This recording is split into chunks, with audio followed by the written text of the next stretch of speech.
क्या आपने कभी ध्यान दिया है कि आप किसी व्यक्ति को याद ही करते हैं और वो व्यक्ति अचानक से आपके सामने आकर खड़ा हो जाता है या फिर उसका कॉल आ जाता है और आप सोचते हैं कि यार अभी अभी मैं आप ही को याद कर रहा था। या फिर कभी कभी आप सोचते हैं कि कहीं मैं गिर ना जाऊं और आप अचानक से गिर जाते हैं। ये सब चीज होती है अवचेतन मन की शक्ति, पावर ऑफ सबकॉन्शियस माइंड के कारण। अवचेतन मन की शक्ति इतनी पावरफुल है कि वो आपकी पूरी जिंदगी बदल सकती है। चाहे आपके रिश्ते खराब चल रहे हो, चाहे आपकी हेल्थ खराब चल रही हो या फिर आप पैसे कमा नहीं पा रहे हो, इन सभी चीजों में आपकी अवचेतन मन की शक्ति आपकी बहुत ही ज्यादा मदद करती है। अवचेतन मन की शक्ति को समझने से पहले आपको सिद्धांतों के बारे में समझना होगा कि सिद्धांत क्या होते हैं। यदि मैं इसी वक्त आपसे कहूं कि आपको साइकिल चलाना है तो आप एक सेकंड भी नहीं लेंगे और आप साइकिल चलाने के लिए राजी हो जाएंगे। लेकिन अभी मैं आपको कहूं कि आपको हेलीकॉप्टर चलाना है तो आप उसके लिए मना कर देंगे। ऐसा क्यों? क्योंकि साइकिल चलाने का जो सिद्धांत है वो आपको आते हैं, वो आपको पता है, आपने उसे चलाया है। लेकिन हेलीकॉप्टर चलाने का सिद्धांत आपको नहीं पता है, इसलिए आप उसे नहीं चला पाएंगे। कई बार लोग झूठी बातों पर विश्वास कर लेते हैं और उन्हें ही सही सिद्धांत मान लेते हैं और उन्हीं सिद्धांतों पर अपना जीवन जीते रहते हैं और फिर परेशान रहते हैं। इसलिए आपको अपने जीवन में समझना चाहिए सही सिद्धांतों को कि सही सिद्धांत क्या है, क्योंकि तभी आप अपने जीवन को पूरी तरह से बदल पाएंगे। सिद्धांत क्या है, इस बात को ध्यान से समझिए। अगर आप हाइड्रोजन के 2 परमाणु और ऑक्सीजन के 1 परमाणु को मिलाएंगे तो परिणाम हमेशा पानी ही होगा। अब चाहे आप इंडिया में रहे, पाकिस्तान में रहे, ना फिर अमेरिका में रहे, सिद्धांत कभी भी बदलेगा नहीं। इसी प्रकार से हमारे जीवन में भी बहुत सारे सिद्धांत लागू होते हैं जिनकी वजह से हमारा जीवन चलता है, लेकिन गलत सिद्धांत का प्रयोग करके हम गलत रिजल्ट प्राप्त करते हैं। सबसे पहले समझिए, हमारा दिमाग 2 भागों में बांटा है। चेतन मन, कॉन्शियस माइंड। 2 अवचेतन मन, सबकॉन्शियस माइंड। 1 चेतन मन का मतलब होता है अभी आप इस आर्टिकल को पढ़ रहे हैं, फील कर रहे हैं, महसूस कर रहे हैं, सीख रहे हैं, ये सारी की सारी क्रिया आपके चेतन मन के द्वारा हो रही है। 2 अवचेतन मन का मतलब होता है ऐसी बातें जो आपके दिमाग में बैठ गई है, जिसके बारे में आपको फिर से सोचने की जरूरत नहीं है, उसे ही कहते हैं अवचेतन मन। यदि मैं इसे एग्जाम्पल से समझाने की कोशिश करूं, यदि आपको हेलीकॉप्टर चलाने नहीं आता है तो यदि अभी आप हेलीकॉप्टर सीखेंगे तो वो अपने चेतन मन से सीखेंगे, मतलब जागृत मन से सीखेंगे। लेकिन यदि मैं अभी आपको साइकिल चलाने के लिए कहूं जो कि आपको पहले से ही आती है, तो आप अपने चेतन मन का इस्तेमाल नहीं करेंगे, फिर आप करेंगे अवचेतन मन का इस्तेमाल, जिसमें सारी की सारी इंफॉर्मेशन की साइकिल कैसे चलाई जाती है वो पहले से ही फीड है। आपको सोचने और समझने की इतनी ज्यादा जरूरत नहीं पड़ेगी। तो आपके दिमाग का सिद्धांत क्या कहता है? आपके दिमाग का सिद्धांत कहता है कि जैसा आप सोचेंगे वैसा ही आपके साथ होगा। यदि आप सही सोचेंगे, अच्छा सोचेंगे तो आपके साथ अच्छा ही होगा, और यदि आप गलत सोचेंगे, नेगेटिव सोचेंगे तो आपके साथ वैसा ही होगा।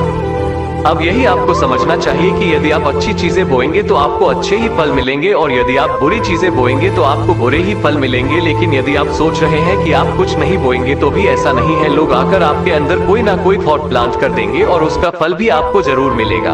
अब यही काम करता है कॉज एंड इफेक्ट का सिद्धांत।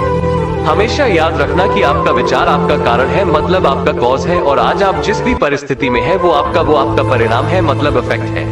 यदि आपको अपनी बाहरी स्थितियों को बदलना है तो आपको अपने कारणों को बदलना ही होगा, क्योंकि आप जब तक अपने कारणों को नहीं बदलेंगे आपकी बाहरी स्थितियां वैसी की वैसी ही रहेंगी। यदि आपके रिश्ते ठीक नहीं चल रहे हैं और आप उन रिश्तों को दोष लगा रहे हैं और सिर्फ ये कहते रह रहे हैं कि मेरे रिश्ते ठीक नहीं है, मुझे उनको बदलना है, तो इस प्रकार से आपके रिश्ते कभी नहीं बदलेंगे। आपको उनके खराब होने का कारण ढूंढना पड़ेगा कि वो खराब क्यों हो रहे हैं, उस कारण को बदलना होगा, तभी आपको सही परिणाम मिलेगा। यदि आपको हेल्थ ठीक नहीं है और आप जंक फूड खा रहे हैं, बहुत ही उल्टा सीधा खा रहे हैं और सोच रहे हैं कि मैं ठीक क्यों नहीं हो रहा हूं, तो आप ठीक कभी नहीं हो पाएंगे जब तक कि आप कारण को बदलने की कोशिश नहीं करेंगे। आप कारण ढूंढिए कि आप मोटे क्यों हो रहे हैं। आपने देखा कि आप जंक फूड खा रहे हैं, वो कारण है, उस कारण को बदल दीजिए, आपका परिणाम अपने आप बदल जाएगा। यदि आप अपनी नौकरी से ज्यादा पैसे नहीं कमा पा रहे हैं तो उस नौकरी को दोष मत दीजिए। आप देखिए कि आप उस नौकरी में है क्यों, आपके अंदर ऐसी कौन सी स्किल्स नहीं है जिसके कारण आप वहीं पर फंसे हुए हैं। आप अपने कारण को बदलिए, आपका परिणाम अपने आप बदल जाएगा। अब इन सभी चीजों में आपका अवचेतन मन आपकी मदद कैसे करेगा? आप जो भी चीज अपने चेतन मन को कहते हैं, आपका चेतन मन वही चीज अपने अवचेतन मन को कहता है और समझाने की कोशिश करता है। और यदि एक बार आपका अवचेतन मन उस बात को मान लेता है तो आपकी पूरा बॉडी, आपका पूरा शरीर, आप खुद उस चीज के लिए उस प्रकार से काम करने लगते हैं। आपका चेतन मन आपके बहुत बड़े जहाज का कप्तान है और आपका अवचेतन मन उसके अंदर बैठा हुआ इंजीनियर है। कप्तान जैसा भी ऑर्डर देगा इंजीनियर को वो बात माननी ही पड़ेगी, क्योंकि इंजीनियर बाहर नहीं देख सकता, बाहर देख सकता है आपका कप्तान, मतलब आपका चेतन मन। एक बहुत बड़ा जहाज हमारे मन की ही तरह चलता है। तो यदि आप इसे समझ गए तो चेतन मन और अवचेतन मन कैसे काम करते हैं आपको समझ में आ जाएगा। आपका चेतन मन कंट्रोल होता है आपके इंद्रियों से, आप अपनी इंद्रियों से अपने चेतन मन से हो भी चीजें देते हैं। आपका चेतन मन वही चीज आपके अवचेतन मन में जाकर रख देता है। आपका अवचेतन मन किसी भी प्रकार के मजाक को नहीं समझता है, आप जैसा कहते हैं वो वैसा ही करता है। कई बार आपने देखा होगा कि आप मजाक में कहते हैं कि कहीं मैं गिर ना जाऊं या कहीं मुझे चोट ना लग जाए, और वाकई में आप गिर जाते हैं या आपको चोट लग जाती है। ऐसा क्यों हुआ? क्योंकि आपने इस प्रकार की बात सोचकर अपने मन को एक ऑर्डर दे दिया। अब कई बार जो लोग इन बातों को जानते हैं वो इस चीज का गलत इस्तेमाल भी करते हैं। आपके ऊपर वो लोग जानबूझकर आपके मन में नेगेटिव ख्यालों को भरते हैं ताकि आपका अवचेतन मन उसी प्रकार से सोचे और आप अपनी जीवन में कुछ नहीं कर पाए।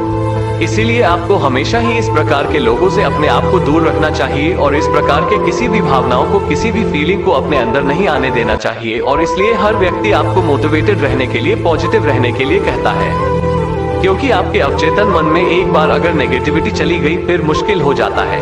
आपके अवचेतन में ऐसी कौन कौन सी बातें चली गई हैं जो इस आर्टिकल को पढ़ने के बाद आपको लगता है कि वो गलत सिद्धांत के ऊपर आधारित है और जो बिल्कुल भी सही नहीं है, जिसके कारण आपके जीवन में बहुत सारी दिक्कतें आ रही है। आशा करता हूँ कि अवचेतन मन की शक्ति के बारे में आपको पूरी जानकारी मिली होगी। यदि आपको अच्छा लगा तो अपने दोस्तों के साथ शेयर जरूर करें।